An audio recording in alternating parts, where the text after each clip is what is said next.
he got them to a level, and they weren't going to get any better, and I applaud the ownership group for the moves that they made in bringing in Kerr. Are you a fan of Kerr? Were you a fan of the hiring of Kerr initially? Oh, initially I definitely was, because I thought last year if the Warriors had played better during the regular season, they didn't practice enough for a young team. They were stagnant on offense in spite of their winning record. I thought they didn't move the ball around. A lot of times in the fourth quarter, they went isolation with Thompson and Curry, kind of create your own shot. Mark Jackson didn't call timeout enough. They left the second unit out on the court too much. They didn't play Bogut at the end of the game. So I was excited. If they had won 4 or 5 more regular season games last year, that Game 7 against the Clippers isn't down in the Staples Arena. It's up in Oracle, and who knows, maybe they win that Game 7, Bogut or no Bogut. At the end of the day, Mark Jackson didn't get it done. They didn't play well enough in the regular season to secure that home game for Game 7, and they made the move. This will give him more of an opportunity to take care of his church down south, and let the real coaches coach and teach. And he did take them to a certain level. He treated them like adults. He did a good job in changing the mentality of that organization. But at the end of the day, they were never going to win a title with Mark Jackson as coach. What do you think their biggest flaw is, and do you think they need to address anything before the trade? The turnovers. Their biggest flaw, maybe they're too talented. And they're going to make a move. Harrison Barnes doesn't get the accolades that he deserves. He's playing a lot better.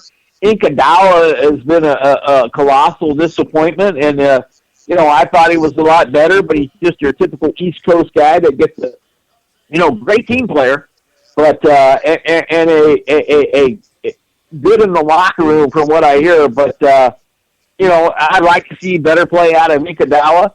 I'd like them to kind of rest Thompson and Curry a little bit more. But there's not a flaw on that team. They play good defense, team defense. They hustle hard. They can go small with you. They can go big. Maurice Spritz has played extremely well in spurts. I think if you go to as of a week ago, if you went if the game was an average of 36 minutes, he'd be leading the league in scoring. So they've got a lot of different talent. They get a lot of different scoring from different players each night. That rotation is changing. The young kid Holiday's been very impressive and has moved his way past Barboza and Cliff Livingston on the Sean Livingston on the depth chart. The key stat with the Warriors is they're first in the league in assists. And even with their turnover issue, they create enough turnovers that they still have the 10th best assist-to-turnover ratio in the league. Oh yeah, and that's because they do love the assist. I mean, guys want to. I don't want to say guys are going for the triple-double each night, but everybody's making sure Curry's. I don't want to say a reluctant all-star because he can get off early. Him and Thompson appear to pass the ball to each other extremely well. A lot of good ball movement. When Bogut is playing, he can come out on the high post and move the ball. David Lee played well since he's been back. I'm just excited about this entire rotation. And Harrison Barnes coming back from that broken nose has looked good. They look good up and down the lineup. Like I said, the only disappointment that I can see so far is the play of Iguodala. If you're being objective, what team do you think is going to cause the most problems for the Warriors in the playoffs? Well, having their first losing record in a month in about 4 seasons, and probably the first time in 7 or 8 years that they haven't won 50 games. I don't want to see a Spurs matchup, a healthy Spurs matchup. And I don't want to see Oklahoma City. Those are the 2 teams that scare me the most, even though Oklahoma City's played basically at 500. I no longer fear the Clippers, though they did beat them around Christmas time. Oklahoma City and San Antonio are the 2 teams out of the West that surprised me. But if you look at those records, I mean, you still got 3 or 4 teams that don't even have 10 losses yet. Would you would you throw the Grizzlies into that mix too, with just the slow down style that they You know play? what? The Warriors don't play well against the Grizzlies. They Casal and Randolph, who's been hurt, kill the Warriors. The Warriors, and I say don't play well. They don't get blown out. It's one of the games they lost this season. They trailed throughout the game, but almost came back at no time. I think the Warriors didn't have a chance. But with Bogut out, if Bogut is out, I would say that Memphis is one of the teams that scares me the most because they can go big. Randolph and Casal are extremely strong. And I'd say that's probably the team that concerns me the most. Well, Warrior, we're going to have to take a break here momentarily. Do you want to tell everybody where we can find you on Twitter and your offensive nature on Twitter? You can find me at Warrior Sports. I did have a website, beyondthewarrior.com, but I've taken it down. I'm getting ready to launch a new website. It's more interactive, more Twitter interactive. And, you can always get a hold of the Warrior at Warrior Sports. Go ahead and give me a follow. I don't mind following back. And like I said, it's always a pleasure to get the opportunity to get out in this medium and touch some fans who've never had a chance to hear the Warrior before, and especially never had a chance to hear the Warrior after he got 3 teeth knocked out this weekend, and I'm just learning how to talk again. So, and that wasn't in a fight or anything. It was in an accident, and hopefully by tomorrow I'll be talking normal again. All right, awesome, Warrior. Well, I appreciate you coming on. Appreciate you calling in, and hopefully you can call in again soon. All right, peace out, brother. Peace. We'll be right back here with Keith Grieve again here in the next segment here on the Bob Sullivan Show on LateNightSportsRadio.com.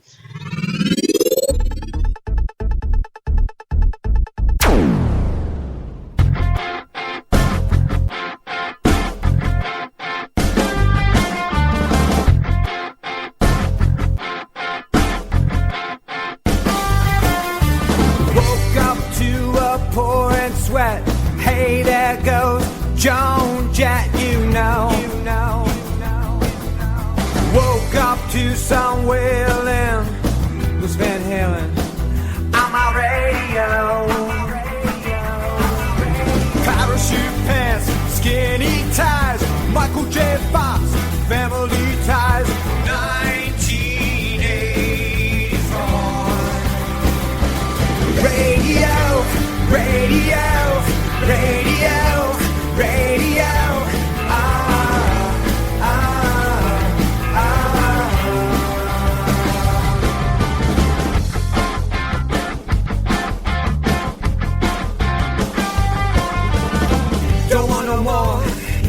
Shit, Nirvana was cool and maybe Pearl Jam, but that was it.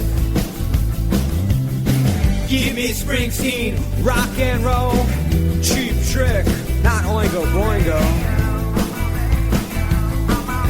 Hey, Joey Ramone,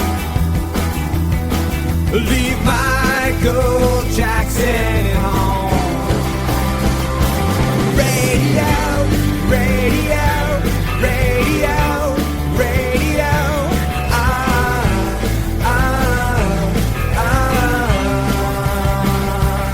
radio,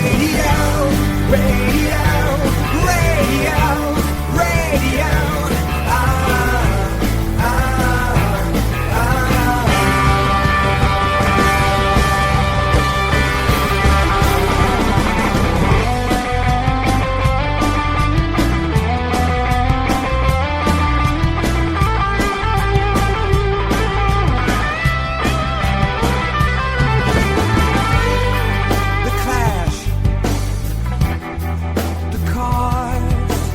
one-hit wonders, they're all stars. Billy Joe, the alarm, boombox hanging on my arm. Radio, radio, radio, radio.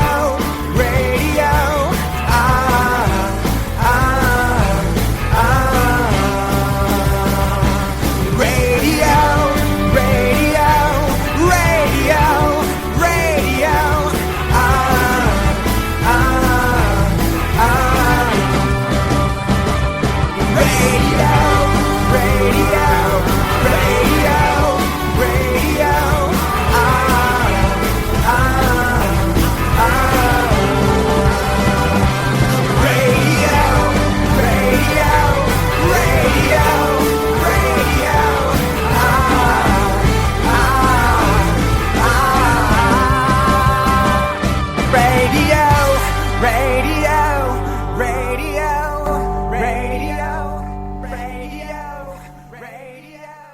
Millionaires are being made all season long at DraftKings.com, America's favorite one-week fantasy football site. One-week fantasy means no season-long commitments. Play whenever you want. Got a player who's hurt? No problem. Injuries won't derail your shot at victory because it's like a new season every week, so you're never stuck with the same players.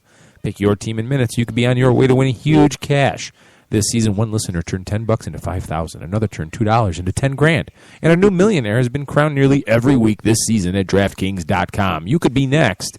Imagine winning $1 million in one day just playing fantasy football at DraftKings. Head to DraftKings.com now and use promo code Spreaker to play free in the $10 million Fantasy Football World Championships. DraftKings.com. Bigger events, bigger winnings, bigger millionaires. Enter Spreaker now at DraftKings.com. DraftKings.com. That's DraftKings.com. Who the hell can wait till morning? Talk now at latenightsportsradio.com.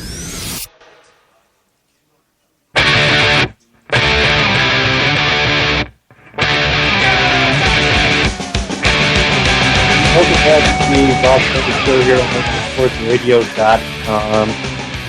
If you'd like to call in, the number is 585-633-7487. Kind of funny, I didn't give out the call-in number in that last segment, and still the Warrior makes his appearance and will never be the same. Well, your kick-ass producer, put the phone number in the comments on the player on Spreaker. That's true. Yeah, I forgot about that. You're the producer extraordinaire, Keith Grieve. Thanks for being on Windows, by the way, while we're doing the show. I got things to do. You think this thing runs itself? You think this thing runs itself? Damn it! Well, speaking of things to do, Tim Jennings, cornerback for the Bears, deemed it necessary to drink and drive on his way to his child's parent-teacher conference. Now, let me say this: I do admire him, because I doubt very many athletes go to their kids' parent-teacher conferences. I'd say it's probably below 20%. So I'll give him that credit. But to go drunk, where does that rank on best DUIs, I guess, in the history? That has to be the worst DUI ever. It's terrible. It's atrocious. So let's break down where. I gotta play that again. You want to break down the sound or the? Let's break down just how bad this Tim Jennings DUI is. Okay. So not only was he going like 100 miles an hour in a 65 mile an hour speed zone. Okay. So not only are you taking your life into danger, you're putting everybody else's at risk. You're also under the influence, okay? Then you're also under the influence at noon, in the middle of the afternoon, where tons of people aren't even worried about drunk drivers. And to top it all off, to put the crap cherry on that crap sundae, you're on your way to your kid's damn parent-teacher conference? Really? So I got to know, are the kids still in that house? Where's Child Protective Services? I need to know what's going on there. Well, I wonder, it's inexcusable, but I wonder if he had been out all night or something. If it was a situation like that. Because that's pretty bad. And, like it carried over. Till something noon? Like that. Well, okay, if you drink till, 8 or 9 in the morning, have an all-nighter, it could... Does that happen outside Nebraska? Hey, it's Chicago. Don't act like it's much. I think it was actually Atlanta where he got nailed. Or in Atlanta. Okay, yeah, Atlanta's not very exciting. Buckethead could be exciting in